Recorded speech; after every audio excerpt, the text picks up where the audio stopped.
नमस्कार दोस्तों, आपका स्वागत है आप सभी का चालिया वॉइस चैनल पर।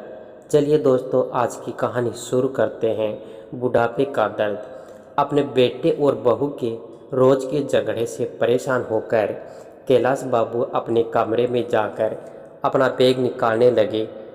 उसमें अपने कुछ जोड़ी कपड़े रखे और उदास मन से अपनी पत्नी की तस्वीर को उठाया और बोले, कितने नाजुक से पालकर बड़ा किया था हमने अपने इकलौते बेटे को। कहते ही वो रो पड़े, परंतु फिर सोचने लगे कि नहीं, यह कमज़ोर पड़ने का वक्त नहीं है।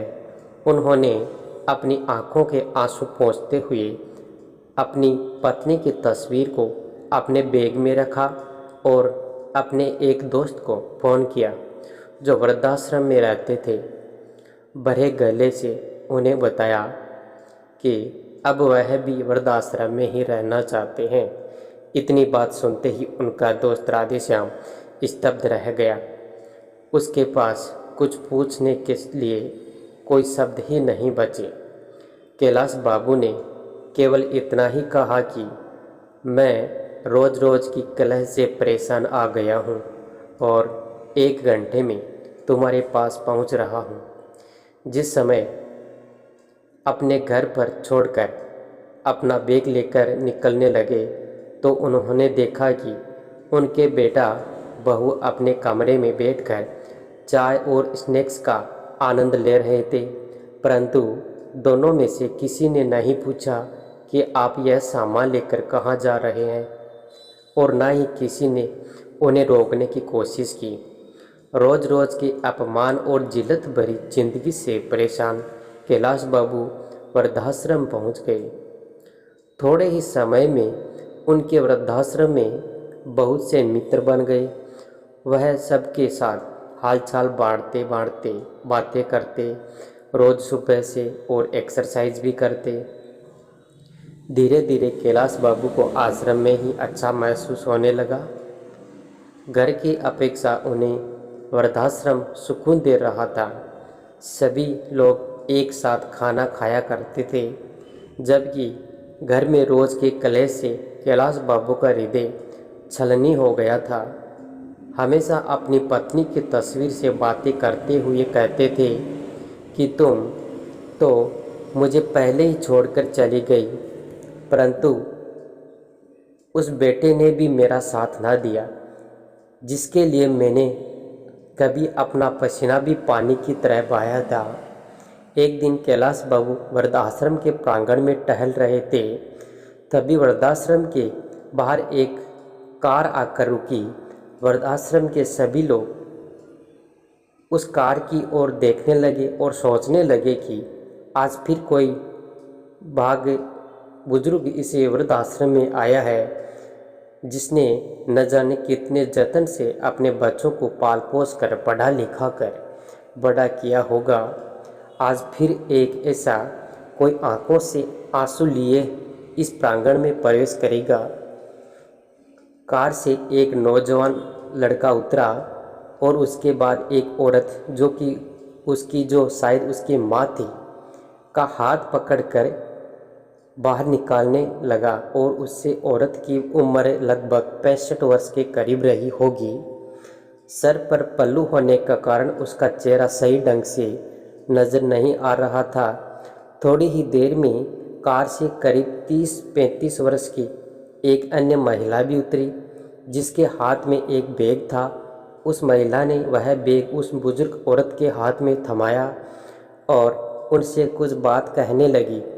वह बुजुर्ग औरत चुपचाप इस महिला की बात सुन रही थी। फिर वापस वह दोनों कार में बैठकर चले गए और बुजुर्ग महिला वृद्ध आश्रम के बाहर कुछ देर तक वैसे ही खड़ी रही और फिर बाहरी मन से अपने आंसू पोंछते हुए वृद्ध आश्रम में आ गई। कैलाश बाबू की ओर देखते ही अपने सिर के पल्लू से अपने चेहरे को छुपाने लगी और फिर बिना कुछ कहे महिला विभाग की तरफ चली गई। तभी कैलाश बाबू के साथ खड़े एक बुजुर्ग ने कहा, आज फिर से एक माँ की ममता तार तार हो गई है। फिर से एक माँ के सपनों को चकनाचूर कर दिया गया। कैलाश बाबू बार बार इस महिला के चेहरे की ओर देखे जा रहे थे। उन्हें लगा कि जिससे वह उस महिला को जानते हैं, लेकिन वह पूरी तरह समझ नहीं पाए कि वह महिला कौन है।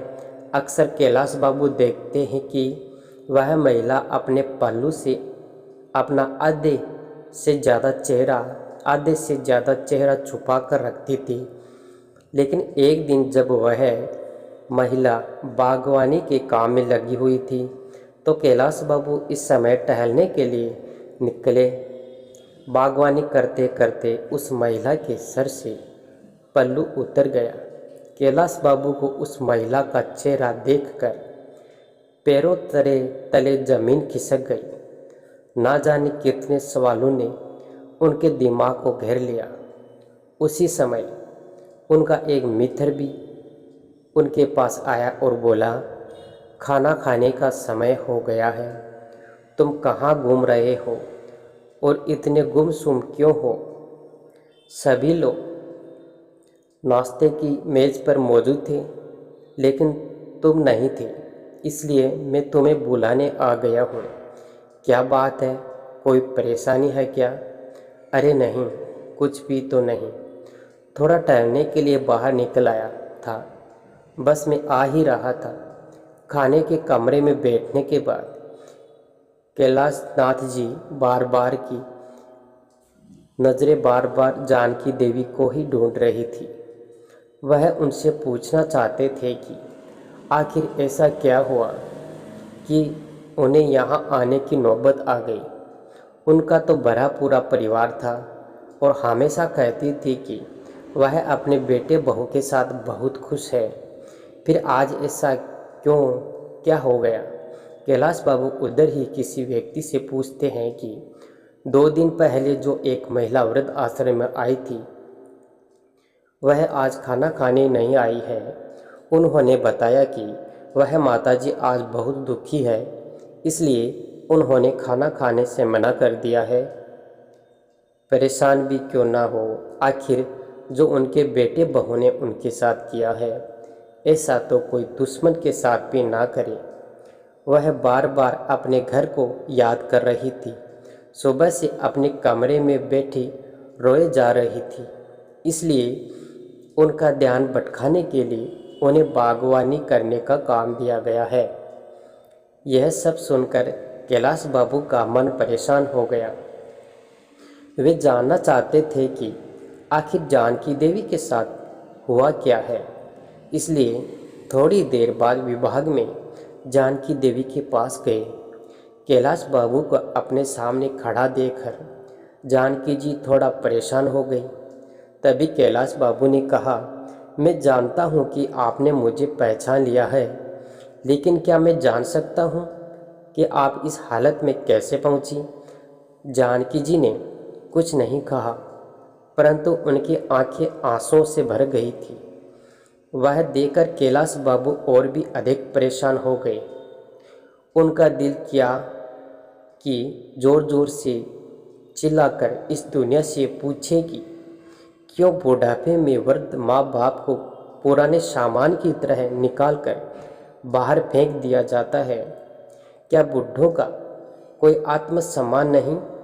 अपने ही विचारों में मग्न कैलाश बाबू वृद्ध आश्रम के प्रांगण में टहला रहे हैं। अचानक उनका करी के किनारे से टकराया और वह गिरते गिरते एक पेड़ को पकड़कर संभल गई। तभी पास से गुजर रहा वृद्ध आश्रम का कर्मचारी कहता है, अंकल जी आप ठीक तो है ना? कहीं चोट तो नहीं लगी? अपना पैर दिखाइए, अगर लगी हो तो मैं अभी पट्टी कर देता हूँ। कैलाश बाबू कहते हैं, अरे नहीं, कुछ नहीं, चोट नहीं है, बचाव हो गया है। इतना कहते हुए कैलाश बाबू प्रांगण में रखे बेंच पर जाकर बैठ गए और कुछ महीने पहले घटी एक घटना को याद करने लगे। जब वह बाथरूम में फिसल कर गिर गए थे और उनके पैर में ज़्यादा चोट लग गई थी। उनकी बहू से चोट को देखकर भी अनदेखा करके अपने काम में लगी रही और उनका बेटा चिल्लाकर बोला, क्या संभल कर काम नहीं कर सकते हैं? मुझे तो समझ नहीं आता है कि आप इतनी हड़बड़ी में क्यों करते हैं। कोई काम ठीक से नहीं आता है। जब देखो चोट लगाकर बैठ जाते हो और तुम और हमारा काम ही बढ़ाते रहते हो। अगर कोई काम नहीं होता तो मत किया करो ना। आराम से अपने कमरे में क्यों नहीं बैठते? पूरा दिन इधर उधर घूमते रहते हो। उससे इतना भी ना बन पाया कि अपने पिता का हालचाल पूछे या चोट पर महरम पट्टी करे।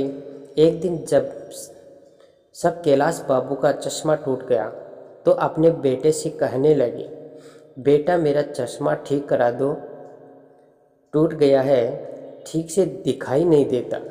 इतनी बात सुनते ही बहू बीच से जोर से चिल्ला पड़ी कि बस चारपाई पर बैठे बैठे खर्च बढ़ाते रहते हैं और कोई काम धंधा तो करते नहीं हैं।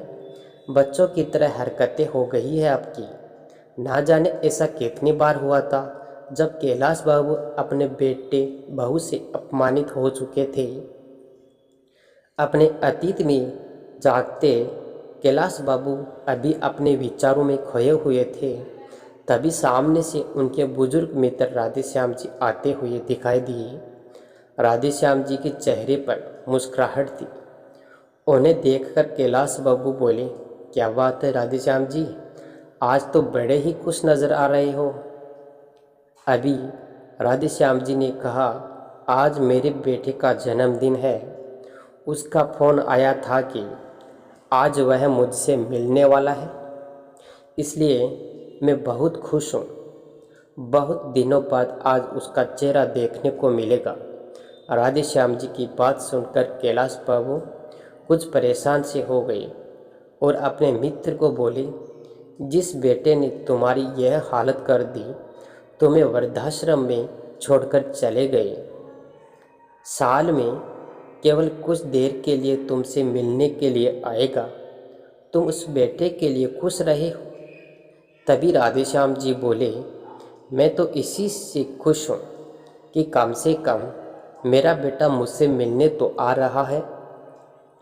मेरे लिए यही बहुत बड़ी बात है। लेकिन कैलाश जी उनसे नाराज़ होकर उनकी बात को बिना सुने अपने कमरे में जाकर बैठ गए। सोचने लगे कि यह किस्सा केवल मेरे साथ या जानकी जी के साथ ही नहीं है। वृद्धाश्रम में रहने वाले हर एक बुजुर्ग की कोई ना कोई कहानी है और सभी की जिंदगी में वृद्धाश्रम में रहने के पीछे कोई ना कोई वजह ज़रूर है। बिना किसी वजह की अपनी मर्जी से कोई वृद्धाश्रम में नहीं आता। जब तक कि एक व्यक्ति अंदर तक भर नहीं जाता तब तक वह यहाँ आने के लिए मजबूर नहीं होता। लेकिन देखो, सभी बूढ़े लोग अपनी उन कड़वी यादों को भूलकर अपनी ज़िंदगी को यहाँ बिताने को मजबूर है। कुछ लोग समय के हिसाब से स्वयं को ढाल लेते हैं और खुश रहने की कोशिश करते हैं, जबकि कुछ लोग मेरे जैसे हैं जो हमेशा ही अपने बच्चों को, अपने बेटे बहू को, अपने पोते पोती को याद करके आँखों से आँखों आंसू बहाते रहते हैं। बार बार अपने घर परिवार को याद करते हैं। मन में अपने घर के लिए लगाव भी है, लेकिन इस घर में रहने वाले बेटी बहू के लिए हुए घाव भी है। कैलाश जी को कविता लिखने का बहुत शौक था, इसलिए अपना दिल बहलाने के लिए वह कुछ देर के लिए कविता लिखने बैठ जाते थे। एक दिन जब वह एक कागज़ पर अपने विचारों को कविता का रूप दे रहे थे तो उस पर अपने हालात बयां करते करते उनकी आंखें आंसुओं से डबडबा हो गई। उस समय वृद्धाश्रम का संचालन उनके पास आया और उन्हें आवाज़ लगाई। कैलाश बाबू इस समय ठिठक कर बैठ गए और कागज़ को मोड़कर अपनी जेब में रख लिया और अपने आंसू पोंछते हुए बोले, जी बोले कैलाश जी, आपका बेटा और बहू आपसे मिलने आए हैं, साथ में आपका पोता भी है। यह बात सुनकर कैलाश जी हैरान हो गए। साथ में उनके चेहरे पर नफरत के भाव भी आ गए। सोचने लगे कि आज मेरे बेटे को मेरी याद कैसे आ गई। जब ऑफिस में गए तो इस समय का उनका 5 वर्ष का पोता गोलू उन्हें देखकर ही दादू दादू बोलते हुए झचट से उनकी ओर दौड़ा और उनकी टांगों से चिपक गया। कैलाश बाबू की आंखों से आंसू झलक पड़े। अब तक भी मन मार कर वृद्ध आश्रम में जैसे जैसे जी रहे थे, लेकिन अपने पोते को देखते ही उनका दिल कमज़ोर पड़ने लगा। परंतु फिर अचानक दिमाग में विचार आया कि यह व्यक्ति से निर्णय पर टिके रहने का है। ऐसा सोचते हुए गुस्से से अपने बेटे को देखते हुए बोले, तुम यहाँ क्या करने आए हो? चले जाओ यहाँ से। मुझे किसी से मिलने की कोई ज़रूरत नहीं है। मैं यहाँ बहुत खुश हूँ और अपनी ज़िंदगी बड़े आराम से काट रहा हूँ। कम से कम यहाँ पर मेरे साथ हंसते बोलने वाला तो कोई है। वह पिताजी, दरअसल बात यह है कि आज गोलू का जन्मदिन है और हमने घर पर पार्टी रखी है। गोलू की ख्वाहिश है कि आप भी उनके जन्मदिन पर उपस्थित रहे। यदि आप आएंगे तो उनके पोते को भी अच्छा लगेगा। तभी कैलाश बाबू बोले, देखो मैं वह घर छोड़ चुका हूँ और अब मैं वहाँ दोबारा नहीं जाना चाहता। इस समय उनका बेटा बोला, पिताजी आप घर चलिए, वह आपके मित्र भी पार्टी पर आ रहे हैं। मैंने उन्हें भी बुलाया है। सभी आस पड़ोस वाले और रिश्तेदार भी आएंगे। सब लोग आएंगे, आपके बारे में पूछेंगे तो हम क्या कहेंगे? तभी कैलाश बाबू बोले, अच्छा तो आज मुझे अपने बेटे के जन्मदिन के लिए बुलाने नहीं बल्कि अपनी इज्जत बचाने के लिए तुम लोग बुलाने आए हो। सभी रिश्तेदार आएंगे तो पूछेंगे तुम्हारे पिताजी कहाँ हैं, तो तुम क्या जवाब दोगे? इसलिए तुम मुझे बुलाने आए हो, अभी के अभी चले जाओ यहाँ से। मैं कहीं नहीं जाने वाला हूँ। तुम लोग कितने स्वार्थी हो गए हो, ज़रूरत पड़ी तो बुलाने आ गए हो, वरना इतने महीनों से मैं यहाँ वृद्धाश्रम में हूँ। इस बार भी खबर लेने नहीं आए कि मैं जी रहा हूँ या मर गया। इतना तो तुम फ़ोन करके भी मेरा हाल चाल पूछने की ज़रूरत नहीं समझी।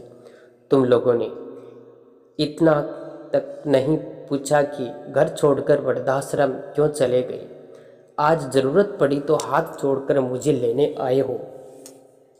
नहीं, अब से यही मेरा घर है, मैं कहीं नहीं जाऊंगा। अपने घर को छोड़कर ऐसा करते हुए कैलाश बाबू अपने कमरे की ओर जाने लगे। तभी बेटा और बहू दोनों ने आपस में प्लान बनाया कि पिताजी ऐसी नहीं मानेंगे, कुछ तो करना पड़ेगा, तभी हम इन्हें अपने घर लेकर जा सकेंगे और रिश्तेदारों के ताने सुनने से बच सकेंगे। इसलिए दोनों रोते सूरत देखकर कैलाश बाबू के पास गए और गिड़गिड़ाते हुए कहने लगे, पिताजी माफ़ कर दो, आपके पोते का जन्मदिन है। क्या आपको अपने पोते की खुशियों में शामिल होने का भी मन नहीं कर रहा? इतनी बात सुनकर कैलाश बाबू का दिल पिघलने लगा। तभी गोलू बोला, चलो ना दादू, बहुत मस्ती करेंगे। अपने पोते की बात सुनकर कैलाश खुद को रोक नहीं पा रहे थे, परंतु दोनों बेटा और बहू की करतूत की वजह से वह घर नहीं जाना चाहते थे। लेकिन गोलू ने कहा तो वह घर जाने के लिए तैयार हो गए। फिर बोले, लेकिन मेरी एक शर्त है, मैं घर पर चलूँगा और जैसे ही गोलू का जन्मदिन हो जाएगा उसके बाद मुझे वृद्धाश्रम में वापस लौटना है और तुम लोग मुझे आश्रम तक छोड़ने आओगे। बेटा बहू इस बात के लिए तैयार हो जाते हैं।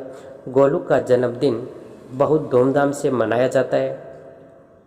सभी रिश्तेदार और आसपास पड़ोस के लोग बहुत अच्छे से मिलते जुलते हैं।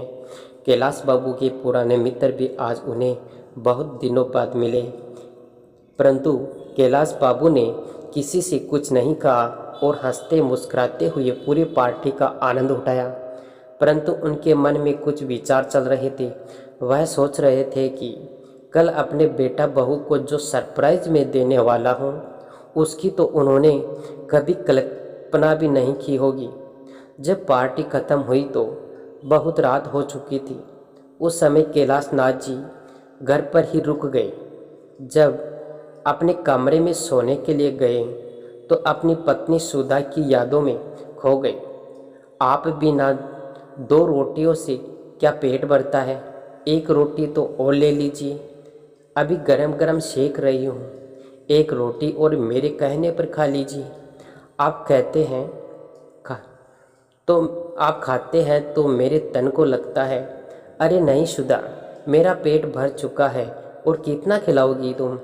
अपनी पत्नी को याद करते करते कैलाश बाबू सोचने लगे कि एक सुधा दी जो मुझे 1 गिलास पानी भी खुद उससे उठाने नहीं देती थी, और एक उसकी बहू है जिसने मुझे 1 रोटी के लिए तरसा दिया। छोटे से छोटे काम भी मुझ पर डाल देती थी। सब्जी लाने से लेकर घर की सारी साफ सफाई तक का सारा काम मुझसे करवाती थी। मुझे वह काम करने में भी हर्ज नहीं था, परंतु सब करने के बाद भी अगर घर में इज्जत ना मिले तो ऐसी जिंदगी किस काम की? अपनी पत्नी की यादों में गुम पता नहीं कब उनकी आंखें लग गई। सुबह जब सोकर उठे तो देखा बेटा और बहू दोनों तैयार खड़े थे। जैसे ही वह बाहर आए तो बहू बोली, चलिए पिताजी तैयार हो जाइए, आपको वापस और 10 मिनट छोड़ आते हैं।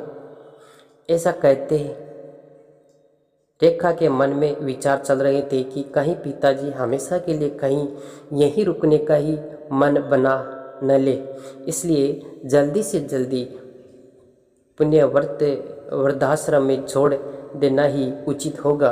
कैलाश बाबू उन्हें देखकर हैरान थे और अपने बेटे बहू की मंशा को अच्छी तरह से समझ रहे थे, इसलिए वह भी जल्दी से नहा धोकर तैयार हो जाते हैं, जिससे वृद्धाश्रम में जाने के लिए गाड़ी में बैठने के लग जाते हैं। वही देखने के ही उनकी बहू रेखा के चेहरे पर एक संतुष्टि बड़ी मुस्कान थी। मन ही मन सोचने लगी, चलो बेटा, आज तुम्हें जो सब सरप्राइज दूंगा उसके बाद से तो तुम वृद्धाश्रम का नाम लेना भी भूल जाओगे। कैलाश बाबू ऐसा सोचकर कार में बैठ जाते हैं। एक पल को अपने घर को निहारते हैं, फिर सोचते हैं कि ठीक है, जहां मन को तसल्ली मिले उधर ही रहना चाहिए। यहाँ तो बेटे बहू को मुझे निकालने की बहुत जल्दी है, तो रहकर भी क्या करूँगा। अपना वृद्धाश्रम की अच्छा है, जहाँ मैं अपने हिसाब से खाता हूँ और अपने हिसाब से रहता हूँ और अपने मनपसंद काम करता हूँ, किसी की चिक चिक नहीं होती। जैसे ही वृद्धाश्रम के सामने कारों के तो बेटो बहू कार से उतरकर बाहर खड़े हो गए। कैलाश बाबू भी कार से निकले और अंदर जाने लगे। जाते जाते रुक गए और पीछे मुड़कर अपने बेटे बहू को आवाज़ लगाई। वे दोनों अपनी कार में बैठने ही लगे थे, तभी कैलाश बाबू की आवाज़ सुनकर रुक गए। कैलाश बाबू ने फिर कहा, वापस मत जाओ, मुझे तुम्हें किसी से मिलाना है। उनके बेटा बहू उनके पीछे पीछे चल पड़े। वृद्धाश्रम के प्रांगण में पहुंचकर कैलाश बाबू वही काम करने वाले एक व्यक्ति से जानकी जी को बुलाने को कहते हैं। जानकी जी जैसे ही बाहर आई, वैसे ही कैलाश बाबू का बेटा उन्हें देखकर दंग रह जाता है, और बहू रेखा को तो जैसे काटो तो खून नहीं, उसकी हैरानी का ठिकाना नहीं था। दौड़कर जानकी जी के गले लग गई और फूट फूट कर रोने लगी और बोली, माँ आप यहाँ क्या कर रही हो? आप यहाँ कब आई और आपने मुझे बताया भी नहीं। परंतु उसकी बातों का जानकी जी ने कोई जवाब नहीं दिया। फिर देखा, बोली, मुझे तो यही लगता था कि आप भाई भाभी के साथ बहुत अच्छे से रह रही हो। माँ कहाँ है? एक बार तो मेरी बात करवा दो। तो भाभी ने कहा कि तुम तीर्थ यात्रा पर गई हो, इसलिए मेरी तुमसे बात नहीं हो पाएगी। और मैंने भी मान लिया कि तुम तीर्थ यात्रा पर गई हो, लेकिन मुझे क्या पता था कि उस जालिम औरत ने तुम्हें वृद्धाश्रम में छोड़ दिया है। अपने बेटे की बात सुनकर जानकी जी फूट फूट कर रोने लगी और बोली, बेटा तुम्हारे भाभी झूठ बोल रहे थे। मुझे 1 महीने पहले ही वह वृद्धाश्रम में छोड़कर चले गई थी। लेकिन माँ, आप मुझे फ़ोन करके बता भी तो सकती थी, मैं तुरंत यहाँ पहुँच जाती। उन लोगों की हिम्मत कैसे हुई मेरी माँ के साथ यह सब करने की। इतना कहते हुए रेखा की माँ उससे लिपट गई। मैं तुम्हें फ़ोन करके कैसे बता सकती थी? जिस दिन मैं वृद्धाश्रम में आई, मैं तुम्हारे ससुर जी को यहाँ देखा। इसका मतलब तो यह हुआ कि तुम में और तुम्हारी भाभी में कोई फर्क ही नहीं है। फिर मैं तुम्हें फ़ोन करके तुम्हारी भाभी भाई की करतूत के बारे में क्या बताती? इतना कहते हुए जानकी जी ने उस अपने से अलग कर दिया। तुम मेरी बेटी कहने के लायक ही नहीं हो, इसलिए मुझसे दूर रहो। यदि मेरे बेटे बहू ने मुझे घर से निकाला है तो मेरी बेटी ने भी अपने ससुर को घर से निकाला है। तो कुल मिलाकर मेरी दोनों औलादें ही निकम्मी निकली। अब तो मुझे स्वयं को तुम्हारी माँ कहने पर भी शर्म आती है।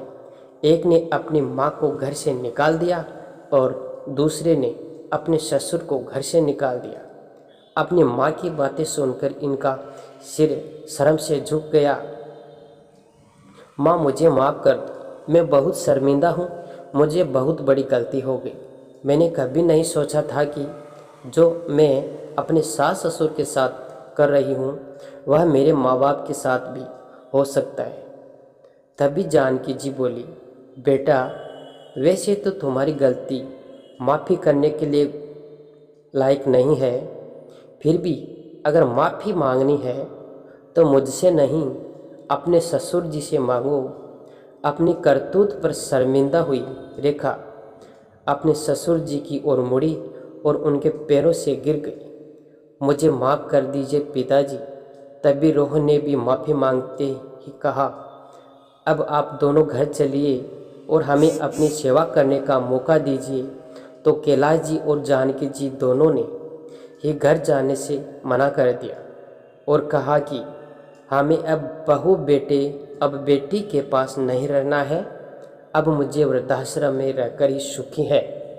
दोनों ने लाख मनाने की कोशिश की, परंतु कैलाश जी और जानकी जी का एक ही जवाब था, एक बार धोखा खा चुके हैं।